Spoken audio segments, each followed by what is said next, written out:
Good morning Cochin. അപ്പോൾ guys, എന്താണെന്നറിയില്ല, സമരം കഴിഞ്ഞതിന് ശേഷം ഇങ്ങനെ ഇതൊക്കെയാണ് അവസ്ഥ. കണ്ട, എന്താ ചെയ്യല്ലേ, ഭയങ്കര ശോകം അവസ്ഥയാണ്. 4 ട്രിപ്പായി ഇന്ന് ഇപ്പോൾ നേരം വെളുത്തിട്ട്. സമരത്തിന് മുമ്പൊക്കെ അത്യാവശ്യം ട്രിപ്പ് ഉണ്ടായിരുന്നു കേട്ടോ. ഇപ്പം യാത്രക്കാരൊക്കെ വേറെ മാർഗങ്ങൾ തേടി പോയതാണോ അതോ എന്താണെന്നറിയില്ല. എന്തായാലും നമുക്ക് മുന്നോട്ട് പോയേ പറ്റൂ.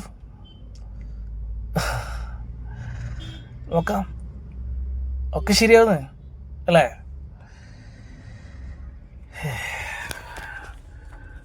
പുണ്യാളൻസ്, കാര്യങ്ങളൊക്കെ ഭയങ്കര കഷ്ടത്തിലാണ്. അപ്പോൾ എന്തെങ്കിലും നല്ല വഴികളൊക്കെ തെളിച്ചതാ. അപ്പോൾ കൊച്ചിയിലേക്ക് ആരും ഊബർ ഓടാൻ വേണ്ടി വരണ്ട കേട്ടാ. ഇതൊക്കെ തന്നെയാണ് അവസ്ഥകൾ. അപ്പം അവസ്ഥകൾക്ക് മാറ്റം ഉണ്ടാക്കുമ്പോൾ നമ്മൾ അറിയിക്കുന്നതാണ്. Thank you.